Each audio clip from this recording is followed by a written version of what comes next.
Halo ayah bunda, siapa di sini kalau anaknya rewel langsung dikasih gadget? Hati-hati loh, dampak negatifnya banyak sekali. Mending dikasih mainan edukasi aja. Kalau mau cari ide bisnis, nggak usah jauh-jauh bos. Tinggal cari aja apa sih yang dibutuhkan orang-orang sekitar kita. Misalnya pas lihat anak-anak pasti kepikiran butuh mainan dong. Bu Umu, pemilik toko mainan edukasi di Jakarta, memulai bisnis mainan dari kebutuhan anaknya sendiri. Haula Toys itu awal banget itu ketika saya baru menikah, tidak mengerti cara mendidik anak. Awalnya 24 tahun yang lalu itu, saya baru punya anak satu, saya namakan Haula. Gitu kan. Nah si Haula ini karena saya sebagai ibu muda nggak paham kan bagaimana ketika dia membutuhkan mainan yang saya tahu kalau anak mainannya kecil dia pasti kesel mau dimasukin ke lubang dia nggak bisa kesel gitu kan. Dan saya cari di jalanan, cari di sekitar toko-toko mainan tuh tidak ada yang sesuai keinginan saya gitu. Padahal saya paham anak-anak ini di masa perkembangannya dia harus dibersamai dengan sesuatu yang mendidik.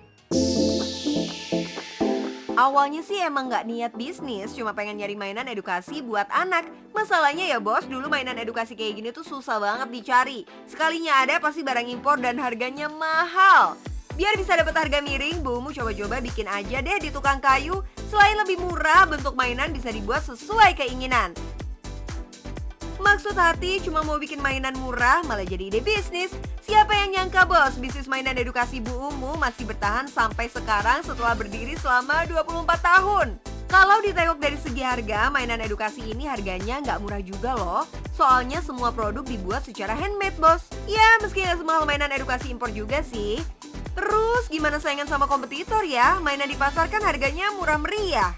Ini nih yang butuh strategi. Gimana caranya jual mainan yang target marketnya nggak sembarangan? Saat itu mainan Haula karena dibuatnya pakai handmade, tukang kayu kan, masih home industry gitu kan. Harga pun masih lumayan orang-orang tertentu saja yang beli gitu ya, yang mengenal. Makanya saya menjualnya itu di sana di Pasar Lapak Senayan. Kalau pagi tuh kan dulu ada ya Sabtu Minggu. Nah situ tuh saya ketemu pasar gitu ya. Meski harga mainannya terbilang mahal, asal targetnya tepat dijamin gak akan susah kok menjual produknya. Apalagi kalau dari segi kualitas, mainan ini terbuat dari kayu asli. Bisa sampai puluhan tahun loh bos. Berawal dari toko offline, Haula Toys mulai merambah ke penjualan yang lebih luas lewat toko online. Penjualan lebih banyak, cuan juga jadi double-double dong bos. Dari hasil penjualan online-nya saja bisa meraup cuan sampai 200 juta rupiah dalam sebulan. Buat Bu Umu, bisnis mainan edukasi bukan sekedar ladang cuan. Bisnisnya dijalankan dengan hati, bos. Saking cintanya dengan dunia anak-anak, Ibu Umu meneruskan kuliah S3 dengan mengambil pendidikan anak berkebutuhan khusus. Selain buat nambah ilmu, pendidikan yang ditempuh, Bu Umu juga berguna buat pengembangan bisnisnya. Beda dengan toko biasa yang cuma jualan mainan, di toko mainan edukasi pembeli bisa sekalian konsultasi gitu deh. Anggap aja ya sambil menyelam minum air, mainannya dapet, healingnya juga dapet. Fungsinya jadi bertambah, bukan cuma sekedar mainan, tapi dia bisa jadi obat gitu. Nah mainan ini nih beneran jadi obat buat anak-anak yang disebut autis, yang disebut mengalami hambatan ini, hambatan itu gitu kan. Dan itu saya pahami sekarang, ternyata saat saya mulai lagi kuliah di S3, pendidikan anak kebutuhan khusus, ternyata memang mainan ini nih beneran obat, kepake banget. Contohnya dari kecil begitu anak lahir, ketika kita ajak ngomong matanya nggak natap nih, kan anak itu mulai sekitar 6 bulan udah mulai melihat ya. Tapi ternyata dia nggak merespon ketika kita lihat. Kita bisa menggunakan warna-warni mainan. Hitam putih yang beneran kontras, hitam putih gitu. Jadi dia langsung merespon atau enggak. Tuh, catat ya bos, ilmu dari Bu Umu. Kalau punya produk pastikan ada nilai lain yang bisa didapat pelanggan. Jadi mainan gak sekedar bisa dimainin, tapi punya manfaat buat melatih panca indera.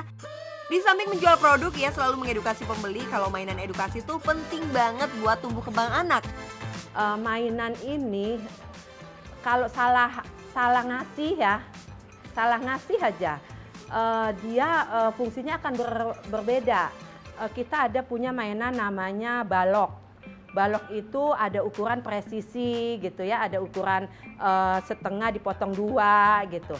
Itu mengajarkan tentang bagaimana dia berpikir kognitifnya, otaknya untuk setengah bagi 2 jadinya gimana gitu. Tapi kalau dia misalkan nggak dijelaskan, mainan itu cuma bentuknya kayu, diambil dilempar. Mainnya tetap harus didampingi orang tua ya bos. Percuma aja dong mainannya edukatif tapi nggak ada kedekatan sama orang tua. Sekalian pesen juga nih buat yang sibuk berbisnis atau baru mulai bisnis. Tetap main sama anak sesibuk apapun. Walaupun motonya ya tetap yang penting cuan bos.